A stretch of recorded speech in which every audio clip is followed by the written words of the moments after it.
Hello everyone, this is Kevin Zhao, your professor at MTSU. Once again, we are in the third week of the study. I want to remind you guys that this week will remain intense. We have 4 chapters to cover and a lot of work to do. At this moment, I would encourage you guys to work on those even number questions you see in your second exam. Once again, it's a take-home exam. And for the second exam, you just cannot complete it in just a couple hours before the deadline. So I want you guys to go through those questions, problems, chapters by chapters. It's reasonably to expect that you spend more time on second exam than you did on your first exam because you have more complicated problem to solve, not necessarily difficult, but complicated problem to solve using certain valuation models to estimate stock prices. And typically, you need to develop very good spreadsheets to do the valuation. So you probably will spend maybe 45 minutes or even more than 1 hour to just fix one problem, but it's pretty normal. And you want to spend a lot of time on your second exam, and the more time that you invest in your take-home exam, the more training experiences that you are getting. I would say your payoff would be tremendous if you are willing to invest more time on your take-home exam, because later on you will see, hey, those models that you building your Excel spreadsheet would be very useful for your future job as a financial analyst. And also, the exams, take-home exams, give you great opportunities to address all the details associated with stock valuation, or problem solving. And even if you don't do financial analysis in the future, you can apply the same principle into your future professional work, addressing all the details that you need to deal with. That will improve the odds to be successful greatly. So let's take a look at chapter 15, FCFF model. What is FCFF? That is free cash flow to the firm model. And this model is very, very popular among professionals. And in the previous chapter, we went through the dividend discounting model, but we all know that the dividend discounting model can only deal with a small percentage of companies that you might come across in the future, because it has very strict assumptions on constant growth rates and so forth. And also, it requires companies to pay dividend that is approximately equal to its free cash flow to equity. But on the marketplace, you will find that first of all, most companies don't pay dividends or pay small amount of dividends relative to its free cash flow to equity. Right? That's the first problem. And the second, of course, the growth rates can be very different, especially for those growth companies. And the third, you may find that a company has abnormally large, they have big leverage ratio. If a company has a lot debts in their balance sheet, then you may find that FCFF would be a great method to get its stock valuation. Now let's take a look at this free cash flow to the firm model, and I want you to compare this model with golden growth model. And this is a one-stage model, assuming that cash flow will grow at a constant rate, and the value of the firm equals free cash flow to the firm, 1, that is free cash flow during the next time period, divided by the difference between WACC and the G. And in your previous golden growth models, value of the stock equal to dividend for the next time period divided by the difference between cost of equity and the constant growth. So here we have three differences. The first one is DDM model is for valuing equity, and this FCFF will give you value of the firm, which is value of stock plus value of debt. And the second the dividend is replaced by this free cash flow to the firm. Right? And what is free cash flow to the firm? Free cash flow is free cash flow belong to both shareholders and debt holder. The third difference here is discount rate. In this FCFF model, we use weighted average cost of equity, cost of capital as the discount rate. Previously, we use required rate of return on equity, right, or cost of equity as discount rate. So there are three differences. Just keep in mind, this free cash flow to the model, to the firm model, will give you value of the firm, value of a firm. Then if you want to calculate value of the equity, then you do value of the firm minus value of the debt to come up with value of the equity. So that's basics for this free cash flow to the firm, one-stage model or constant growth model. And also we can do two-stage model for free cash flows as well. But here the source of cash is free cash flow to the firm. Okay, before we go through some examples, I want you to know that when you deal with free cash flow to the firm model, you have a couple of issues to deal with.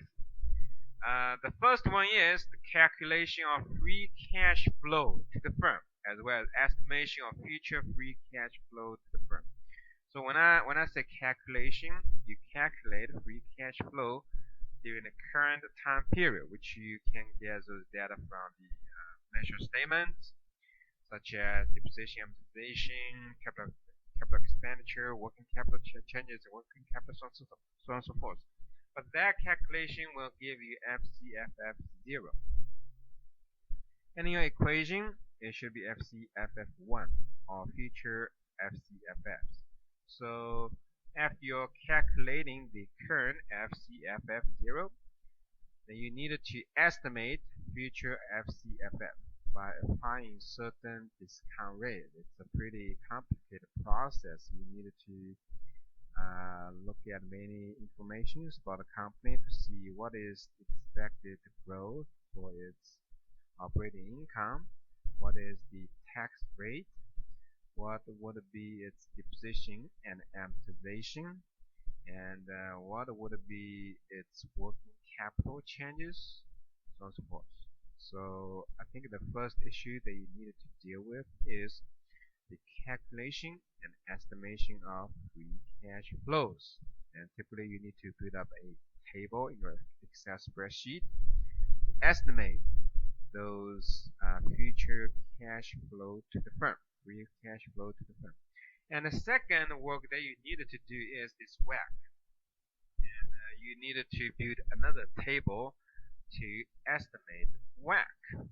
And to get a WACC, you need 4 numbers. First one is cost of equity. The second one is cost of debt. The third one is the tax rate. And the fourth one is the weights of equity and the weights of debt.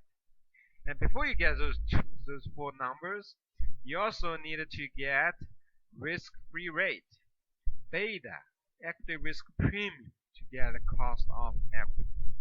If company doesn't have rated bonds, then you needed to use synthetic rating approach to estimate company's credit rating and default spread in order to get estimated the cost of debt.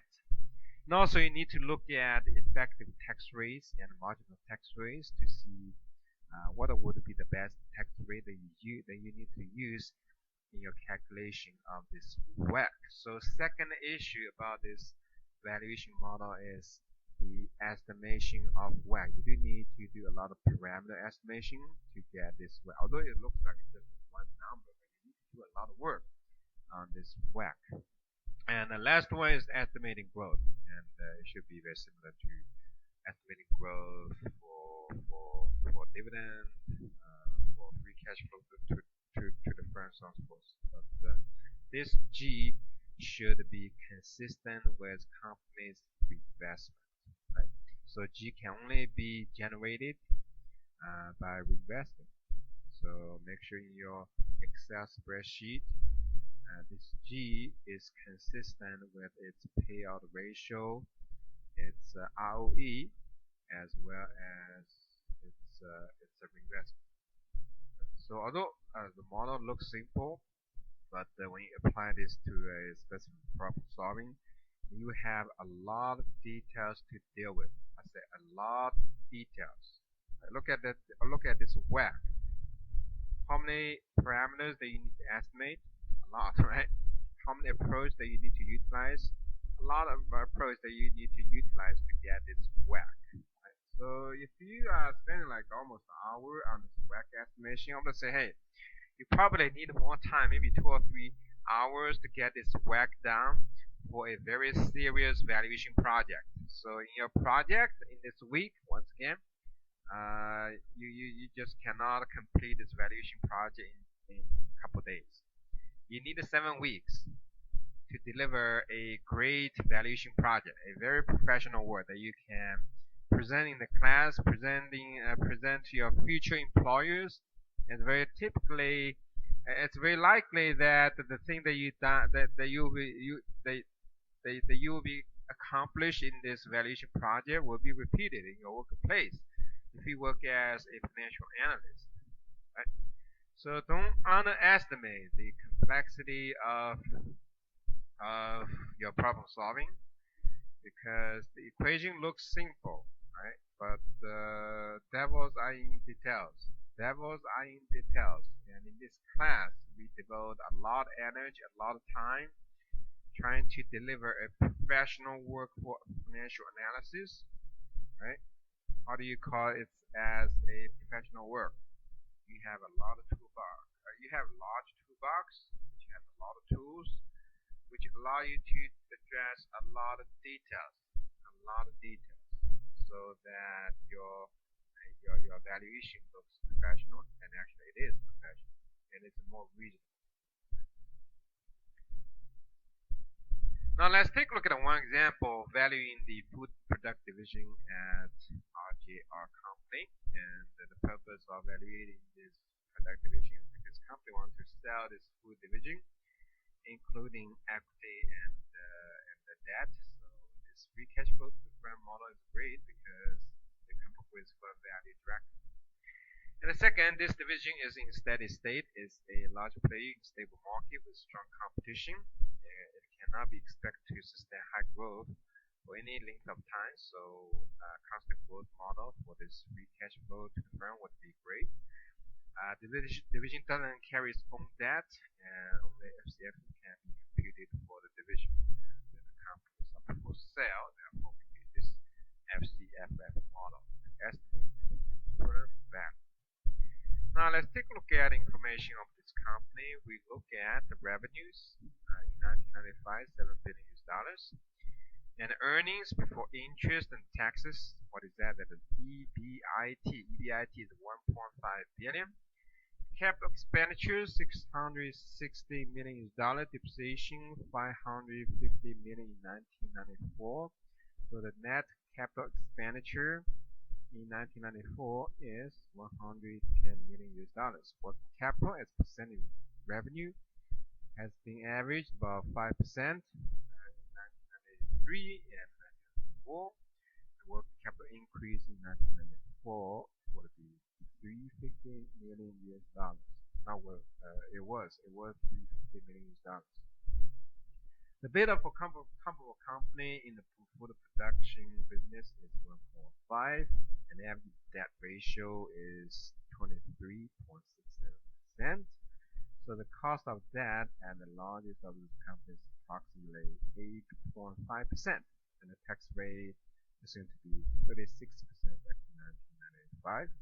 The cash flow to the firm are expected to grow at 5% a year. And we continue. As I said, when you use this free cash flow to the firm model, you have two big issues to deal with. First one is calculating and estimating free cash flow to the firm. You start with EBIT, earnings before interest and taxes. Then you time that with 1 minus T to get after-tax operating income, which is $960 million for the current year. And then you look at net capital expenditure, which is difference between capital expenditure and depreciation and amortization. In this case, it was 660 minus 550, that is 110 net capital expenditure. And the change in working capital is 150 during the current year.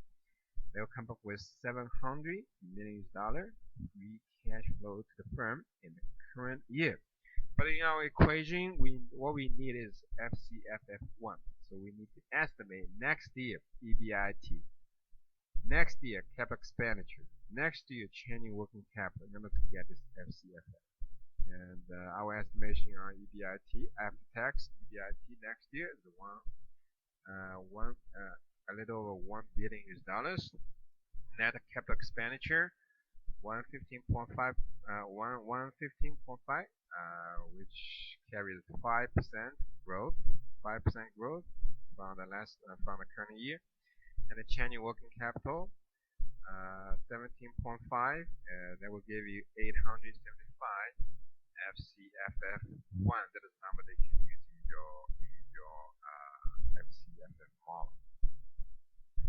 Now let's take a look at cost of capital calculation. Once again, this is not, although it's just one number, but you need to do a lot of work to get this weighted average cost of capital.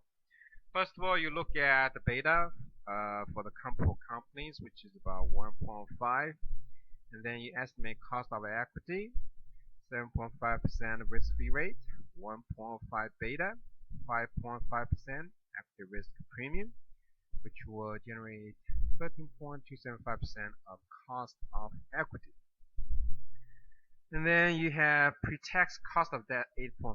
Then you apply the tax rate 36% to get 5.44% after tax cost of debt. And based upon the comparable companies, debt ratio is about 23.67%, and we can use this as the weight of the debt, and the rest is the equity. So cost of capital equals cost of equity 13.275% times the weight of equity, which is 1 minus 23.67%, or 76.33%, and times after tax cost of debt times the weight of debt. That will give you cost of capital estimation of 11.42%. Once you get all those estimations, three estimations, free cash flow for the next time period 875 divided by the estimation of WACC 11.42% and estimated growth 5%, will give you $13.6 billion. Value of the firm for this food production division, which include both equity value and its debt value. And in most cases, people use two-stage models for the company that will experience high growth rates in high growth time period and constant growth in the terminal time period, or long-term constant growth time period. So it's a two-stage model, very similar to the one that we used in dividend discounting model. Just that dividend shall be replaced by free cash flow to the firm. The required rate of return of the equity will be replaced by this weighted average cost of capital. And finally, the number that you're getting is not the value of the equity, but the value of the firm. Now let's take a look at one example for this FCFF two-stage model. And we are analyzing Federated Department Store back to 1995. And first of all, we work on this free cash flow to the firm, right? And the second, we work on the WACC. Okay. The earnings before interest and taxes, EBIT, for the company in 1994, then year zero, was 531 million, and it was well below its 1988 EBIT of 628. The company went through some depressed time period, and we expect company will go through strong recovery where the high growth rate is expected. So earnings are expected to grow at a rate slightly above stable for next 5 years when company recovers. And the leverage was still significantly above desired level, largely because of the leverage buyout in the late 80s. It was anticipated that the debt ratio will be lowered gradually over the next 5 years to a normalized level. So let's take a look at the current year number. Current year is 1994. EBIT 532 million US dollars. Capital expenditure 310 million. Depreciation 207 million. Revenue 7.23 billion US dollars. Working capital as percentage of revenue was assumed at 25%, and the tax rate is 36%. So those are basic information that you need to get free cash flow to the firm. Now let's take a look at another pool of information that you need to get estimation of free cash flow as well as WACC. And here we have two stages: high growth time period and stable growth time period. Assuming the length of high growth time period equals 5 years and expected growth 8%, beta relatively high 1.25, and the cost of debt relatively higher 9.5%, and debt ratio relatively high 50%. For the stable growth time period, those numbers will be different. We expect growth rate will be lower from 8% to 5%. The beta will go lower as well, towards 1. Cost of debt will go lower as well, 8.5%, but because the company will have lower risk during the stable growth time period. And debt ratio will also go towards the normal level of 25%, which is the industry average. And we also assume that a capital expenditure will be offset by depreciation. The company has low growth rates. Now you see a table where you do estimation for free cash flow to the firm model, and you have several rows.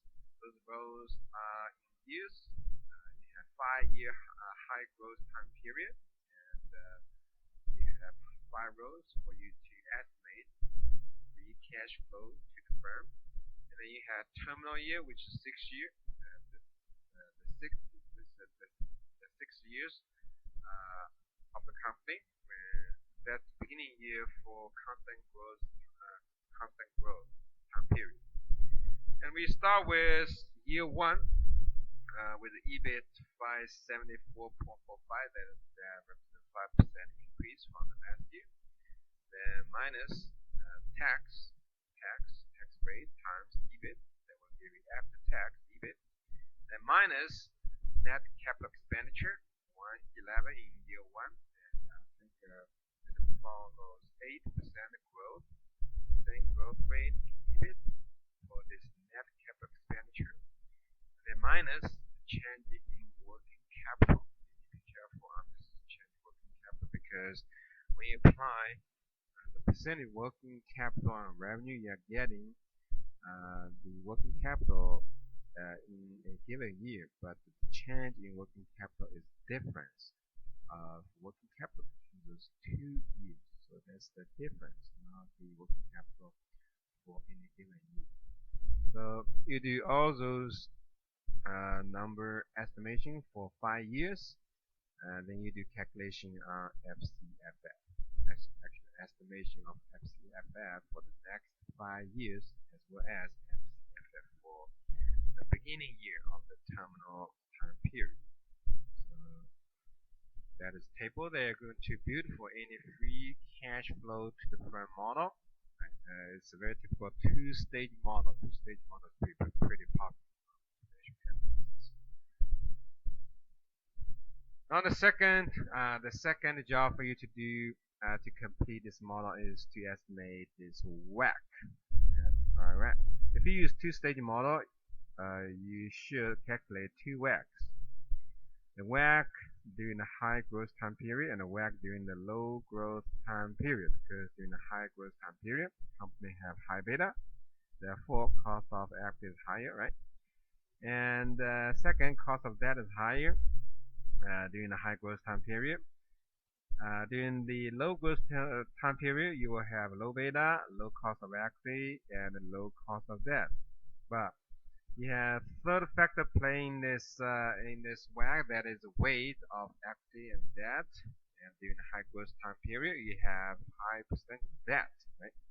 But in the stable time period, you may have low percentage of debt. So that will change the WACC for both the high growth time period and low growth time period. So in this case, let's take a look at how you estimate those numbers. Cost of equity during high growth time period equals 14.38%. That is based on 7.5% risk-free rate, 1.25% high beta, and ERP 5.5%. So the cost of capital during high growth time period would be this cost of debt, cost of equity, 14.38% times 50%, 50% of debt to equity ratio, debt to total capital ratio, or the weight of the equity plus 9.5% high, that is the high cost of debt times 1 minus t. T is 36%, that is the tax rate, and also the weight on debt is 50%. So that will give you 10.23% WACC.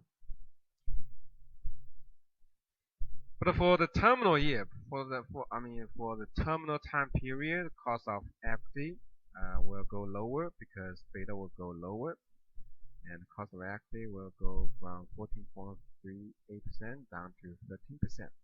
And also cost of debt will be lower to 8.5%. However, the weight of equity will change to 75%. Weight of debt will decline to 25%. So overall you see that WACC will increase from 10.23% up to 11.7% during the constant growth time period. So once you have the free cash flow during the first 5 years, as well as this WACC and the high growth rate, you can estimate the value of firm during the first 5 years. Then you apply this constant growth model to estimate terminal value of the firm, which is equal to 6.4 billion US dollars.